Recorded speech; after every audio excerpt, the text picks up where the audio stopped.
Vantage Point is an artist book by Thomas Barker Williams and Mary Agnes Williams about observations of the evening sky, including an observation we cannot explain. From the vantage point of our screened-in patio, we have watched day morph into night for 28 years. From April through October, we are treated to a show that never disappoints.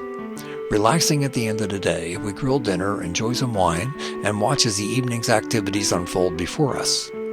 The scene is framed by the varied roof lines of our neighbors' homes and two splendid boxelder trees.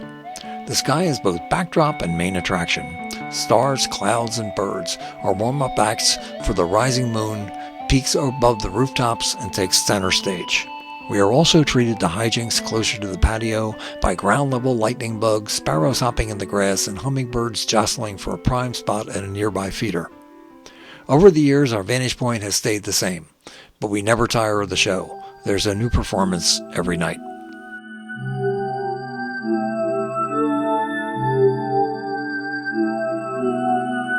It's always fun to see lightning bugs in July and August when they turn on their bioluminescence to search for mates buried underground. They swirl above the grass just a foot or two in front of us. Before we enclose the patio, lightning bugs would come close to visit and perch on our fingers.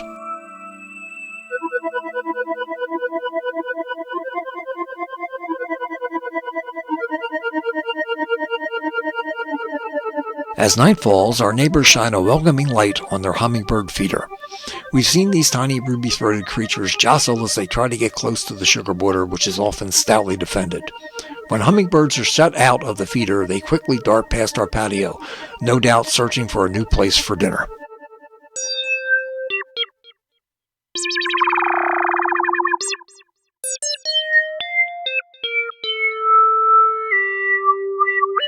The boxelder trees provide shelter for a variety of birds, including finches, robins, sparrows, and cardinals.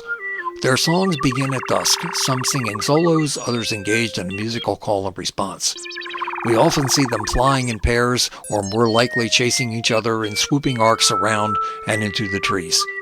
They may alight on a branch or a roof for a moment, then they're off racing again.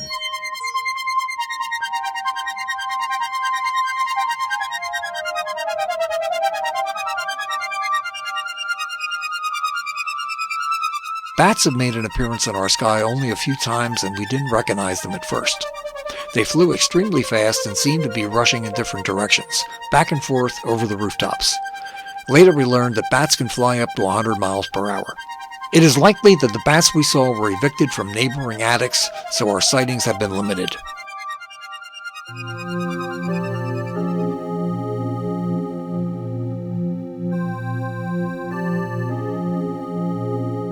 Living in a major metropolitan area, we often see helicopters in our sky. Local reporters get a bird's eye view of the rush hour traffic and events like the annual arts festival. We also watch as planes pivot towards the airport, sometimes circling a few times. Much higher in the sky, cloud-like contrails follow airplanes bound for points north or the Great Circle route to Europe.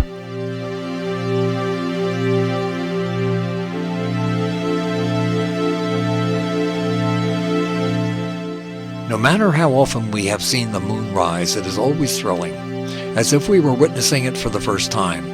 A full moon especially still has the power to enchant when it peeks in and out from behind trees and rises majestically above the rooftops.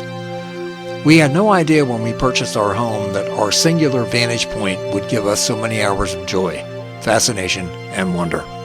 On May 16, 2020, we were surprised by something in the sky we could not identify. Shining in the last rays of the setting sun, it moved extremely quickly from point to point, hovering and changing direction twice. There was no sound and no acceleration or deacceleration. It disappeared after 4 seconds.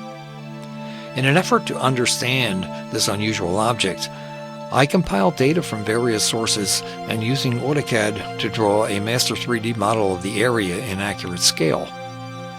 This enabled me to establish sight lines, demonstrate the object's trajectory, and propose 2 possible flight paths. What this phenomena actually was, we have no idea. However, I determined from my 3D model that whatever it was relatively high in the sky, and because of that, moved very, very quickly. But it will remain a mystery.